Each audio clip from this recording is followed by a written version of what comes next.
d'alarme retentissent, et cette fois, ils retentissent au Kremlin. Un haut responsable russe vient de publier un article affirmant qu'une guerre civile est l'un des plus grands défis auxquels la Russie de Poutine est confrontée. Ce n'est pas de la paranoïa, c'est son travail.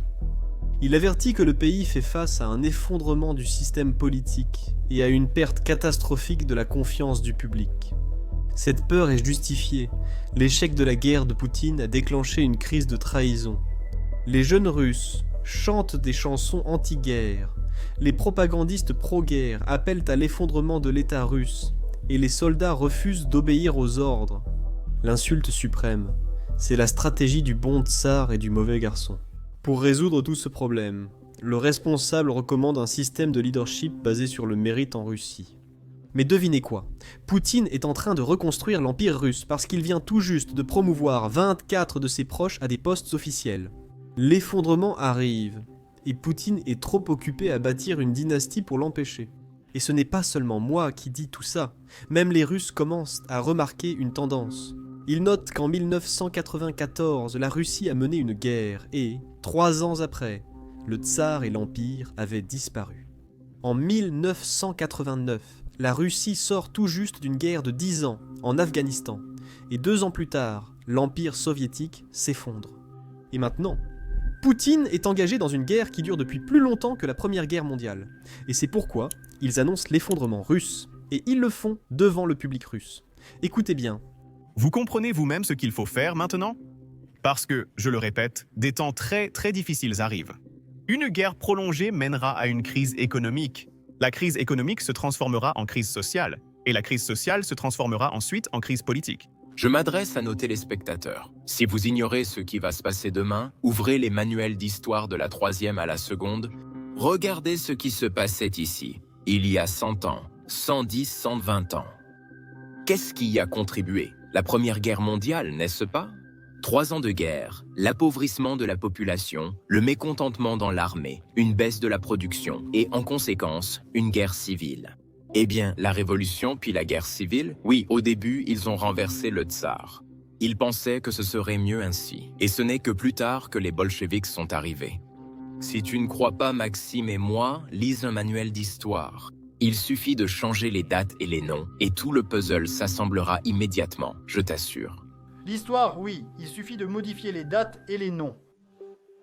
Et votre mosaïque s'assemblera tout de suite. L'Europe. 3 ans de guerre impopulaire, c'est la limite. J'ai lu des mémoires qui disent qu'après 3 ans d'une guerre impopulaire, en décembre 1916, les premiers refus des troupes russes de partir à l'attaque ont commencé. Quoi? Les marchands font la fête à la maison pendant qu'on est censé aller sous le feu des mitrailleuses. C'est la fin de 1916, cela avait déjà commencé. 3 mois avant février 1917. C'est clair que les gars... C'est commencé, eh bien c'est clair. Puis les pénuries de pain ont commencé. Cela s'est déjà produit. Si vous ne nous croyez pas, croyez l'histoire. L'histoire se répète en spirale. Tout progresse en spirale, les gars. Vous voyez, le Kremlin le voit aussi.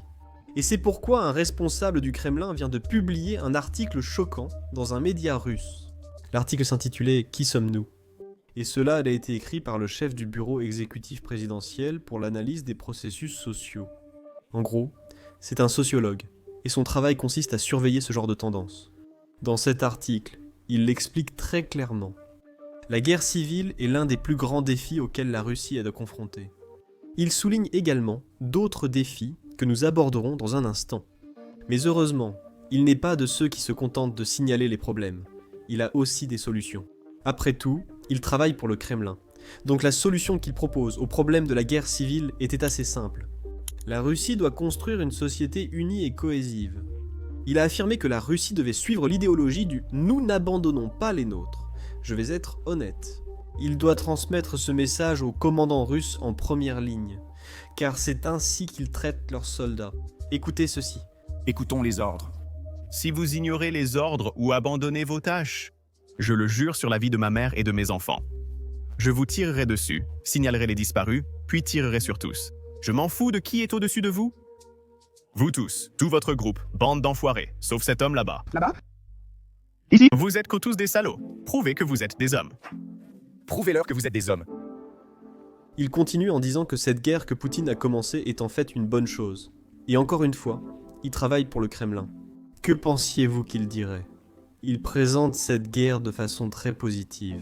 Croyez-moi, vous serez surpris. Alors asseyez-vous. Il dit qu'avant cette guerre, l'élite russe était uniquement concentrée sur le fait d'envoyer ses enfants à l'étranger et de se construire un plan de retraite à l'étranger. Désormais, à cause de l'opération militaire spéciale, l'élite russe ne peut plus quitter le pays. Et c'est une très bonne chose, affirme-t-il. Je vais être honnête, je me considère comme une personne très positive, mais je n'avais pas du tout cela en tête. Il faut donc rendre à César ce qui appartient à César. Les Russes sont très doués pour trouver du positif. Maintenant, continuons avec l'article. Il dit aussi que l'un des autres grands problèmes auxquels la Russie est confrontée, c'est la perte de confiance du public envers le gouvernement. Et soyons honnêtes, si mon gouvernement me dit qu'il lance une opération militaire spéciale de 3 jours et que cette opération est toujours en cours, 3 ans et demi plus tard, je perdrai un peu confiance, mais rassurez-vous, il a une solution. Pour résoudre ce problème, il affirme que la Russie doit instaurer un système où les postes de direction sont attribués au mérite. De cette façon, les personnes les plus compétentes sont placées au pouvoir. Je pense encore qu'il doit envoyer cet article à Poutine. Un article publié ce mois-ci révèle que Poutine a nommé 24 proches à des postes officiels. Un record en 100 ans, même pour un pays comme la Russie. Maintenant, je suis sûr que vous savez, il y a environ 110 ans, il y avait ce qu'on appelait l'Empire russe, dirigé par le tsar Nicolas II. Poutine tente maintenant de reconstruire cet empire avec sa famille et ses proches au centre.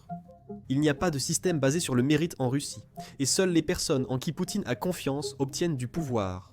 Cela pourrait expliquer pourquoi Poutine perd du soutien pour sa guerre, je sais ce que vous allez dire. En Russie, l'opinion publique n'a pas d'importance. Mais malgré tout, ils font quand même des sondages, et les sondages récents n'étaient pas favorables à Poutine. En Russie, pour la première fois depuis l'invasion, 56% des Russes disent être très fatigués par la guerre en Ukraine, et 83% admettent ressentir une lassitude face à la guerre. Le soutien à la guerre chute de 20%, l'inflation explose et les impôts montent. Et 3 fois plus de personnes disent que leur vie est pire qu'avant le début de la guerre. Mais au moins, regardez le côté positif. L'élite russe souffre avec le peuple. Ils ne peuvent pas quitter le pays. Donc, il faut être content de ça. Maintenant, j'ai une question pour tous ceux qui regardent. Que feriez-vous dans une situation comme celle-ci ? Si vous étiez tsar de Russie, quand votre peuple se réjouit d'une guerre que vous avez lancée, alors, avez-vous dit que vous quitteriez cette guerre ? Voilà pourquoi vous n'êtes pas tsar, vous ne pensez pas comme lui. C'est ce que fait Poutine. Le Kremlin prévoit des dépenses records pour les forces de l'ordre et les services de sécurité. La leçon est simple. Si les gens sont en colère, on augmente le budget de la police secrète pour maintenir l'ordre. Bien sûr, c'est ce que Staline a fait. Mais comme Gorbatchev l'a découvert un peu plus tard, on ne peut faire cela que pendant un certain temps. En fin de compte, l'addition arrive toujours. Et la Russie ne peut malheureusement pas la payer. C'est pourquoi on voit aussi des dirigeants de l'industrie de la défense, fabricants d'armes pour Poutine. Certains profitant de la guerre, alertent sur un effondrement comme en 1991. Je vous l'ai déjà montré, mais si vous l'avez raté, écoutez bien. C'est le secteur réel. Le secteur réel de l'économie. Encore une fois, à l'exception de ceux qui travaillent dans l'industrie de la défense sous une forme ou une autre, la situation est très sombre. Parce que l'argent est devenu cher, la dévaluation augmente, les coûts augmentent, et il n'y a pas d'accès à un crédit abordable. Sortez de là immédiatement. Tout le monde fait face à des problèmes de trésorerie, Tout le monde. et nous voyons le retour des échanges de troc, tout comme à l'époque oubliée des années 1990. Dans ces conditions, la croissance économique est impossible. Aucune croissance possible ici. Les coûts humains et financiers de la guerre sont si élevés que même Poutine ne peut plus les dissimuler. D'après une analyse récente, les pertes russes ont atteint 11, voire même 12 millions de personnes. 110 000 de ces pertes ont eu lieu dans la ville de Prokros. Bien sûr, Poutine ne veut pas l'admettre. C'est pourquoi il s'est adressé au public il y a quelques semaines pour dire que son armée avait encerclé la ville. En réalité, ce n'était pas vrai lorsqu'il l'a dit, et ça ne l'est toujours pas plus de 2 semaines après. Mais il n'est pas surprenant que Poutine mente. Ce qui est surprenant c'est que les Russes dénoncent maintenant ce mensonge. Des blogueurs de guerre russes et des partisans demandent publiquement à Poutine des preuves pour ses affirmations, qu'il fait, parce qu'ils savent que la ville n'est pas encerclée, et ils savent que Poutine ment. Écoutez simplement. Je pense que ce que nous devons faire, c'est donner à l'Ukraine la capacité de frapper l'industrie militaire ou de défense de la Russie. Quel que soit l'équipement requis, c'est selon moi la clé. Je suis certain que vous avez entendu que la Russie avance vers Prokhorov, mais ce n'est pas du tout ce que prétend Poutine. Il faut aussi rappeler que Poutine voulait capturer la ville en novembre 2024, et nous sommes maintenant à la moitié du mois de novembre 2025, et les soldats russes ne sont toujours pas en sécurité dans la ville. Regardez simplement ce prochain extrait. C'est choquant de voir à quel point c'est dangereux pour tous ceux qui sont impliqués, car les drones ukrainiens sont partout. C'est une des séquences les plus folles que j'ai vues. Regardez. Oui, c'est celle où je pense que vous pouvez entendre les drones.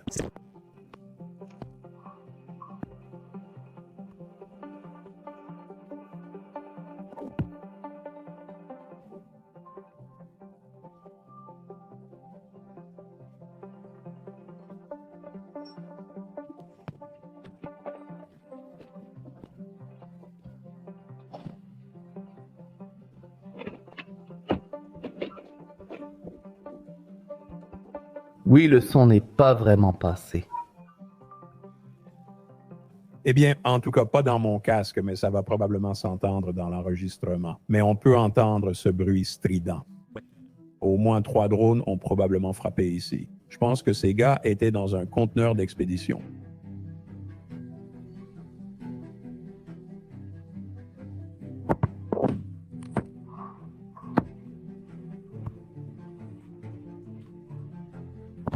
Il y a ce bruit.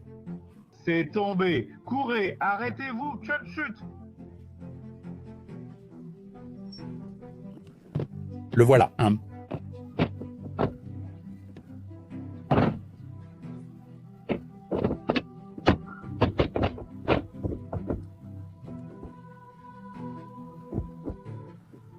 C'est pareil. Le gars qui criait. Bateau.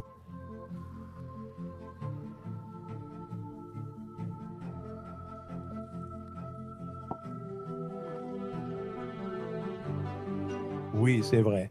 Quand on regardait le gars dans le bateau, il avait déjà un garrot. Sur lui. Bien ben. Ce n'est pas une mauvaise idée, non? Quel serait l'inconvénient? Non, il n'y en a pas. Ce n'est pas un... Mauvaise idée. Je ne sais pas comment tu pourrais le maintenir sans qu'il tombe à tes genoux, mais ce n'est pas une mauvaise idée. Ouais. Tu sais, avant, je gardais mon garrot dans ma trousse médicale, mais en Ukraine, ils ont eu une meilleure idée. Tu le portes sur ton épaule pour que les gens n'aient pas à chercher. Tu le portes sur ton épaule pour que les gens n'aient pas à chercher partout si...